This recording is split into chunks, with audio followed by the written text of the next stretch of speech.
Assalamualaikum warahmatullahi wabarakatuh. Anak-anakku sekalian, hari ini kita akan belajar tentang hukum bacaan atau tajwid, yaitu apabila ada nun sukun atau huruf berharokat tanwin bertemu dengan huruf hijaiyah. Ya, langsung saja ya. Ini ada 4 hukum bacaan apabila ada nun sukun atau tanwin bertemu dengan huruf hijaiyah. Yang pertama ada izhar halqi. Izhar halqi itu hurufnya ada 6. Hamzah, ha, ain, ghin, ha, dan kha. Kemudian bacaan idgham. Idgham itu terbagi menjadi 2. Idgham bi gunnah dan idgham bila gunnah. Idgham bi gunnah itu hurufnya ada 4. Ya, nun, mim, wawu yang disingkat yanmu. Kemudian kalau idgham bila gunnah itu hurufnya ada 2, lam dan ro, disingkatnya lari gitu ya. Kemudian bacaan tajwid yang ketiga adalah iklab. Iklab itu apabila ada nun sukun atau tanwin bertemu dengan satu huruf, yaitu huruf ba.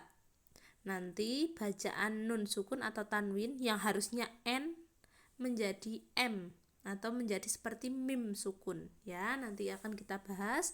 Kemudian yang keempat atau yang terakhir adalah ikhfa. Ikhfa hakiki ya.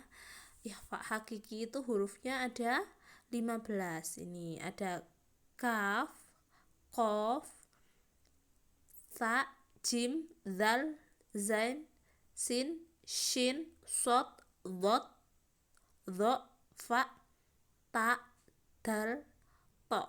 Nah, itu hurufnya ada 15. Berarti selain huruf yang termasuk izhar halqi, idgham dan iklab ya, semuanya masuk ke ikhfa. Langsung saja kita bahas ini izhar. Izhar halqi itu, izhar artinya jelas, halqi artinya tenggorokan, yaitu apabila ada nun sukun atau tanwin bertemu dengan huruf halqi, maka cara membacanya harus jelas ya. Nun sukun atau tanwin bertemu hamzah, ha, ain, ghin, ha, ho dibaca jelas. Contohnya ini kata wanhar ya, harus dibaca jelas, wanhar. Enggak boleh kita membacanya secara samar-samar, wanhar gitu, salah ya. Maka harus dibaca jelas. Ini ada nun sukun ketemu dengan huruf ha, maka dibacanya jelas, wanhar. Kemudian tajwid selanjutnya yaitu idgham bi gunnah. Nah, idgham artinya memasukkan, bi gunnah artinya dengan mendengung. Jadi secara istilahnya apabila ada nun sukun atau tanwin bertemu dengan huruf ya, nun, mim atau wawu, maka cara membacanya dibaca masuk dan mendengung. Contohnya, misalnya dicontohkan ya. Famay ya'mal. Nah, enggak boleh dibaca secara jelas faman ya'mal, itu tidak boleh ya. Harus dibaca secara dimasukkan dengan dengung. Itu nun sukun ketemu ya, itu idgham bi gunnah. Famay ya'mal. Kemudian ini ada izhar wajib. Izhar artinya jelas, wajib artinya harus. Maknanya yaitu apabila nun sukun bertemu ya dan wawu dalam satu kata, maka dibaca jelas. Contohnya dunya, fit dunya, itu dalam satu kata ya, nun sukun bertemu ya tapi dalam satu kata, digandeng, ini tidak dipisah. Digandeng berarti harus dibacanya jelas ya, dunya, tidak boleh duya seperti itu ya. Itu pengertian bacaan izhar wajib. Kemudian idgham bila gunnah.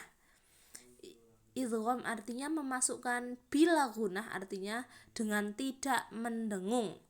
Berarti apabila ada nun sukun atau tanwin bertemu lam atau ro, cara membacanya dibaca masuk tanpa dengan mendengung. Contohnya alam, ya, enggak anlam itu, atau alam itu salah ya, alam. Nah seperti itu contoh membaca bacaan idgham bila guna. Kemudian bacaan iklab artinya membalik. Pengertian secara istilahnya, apabila ada nun sukun atau tanwin bertemu ba, maka cara membacanya dibaca menjadi mim sukun dan dengung.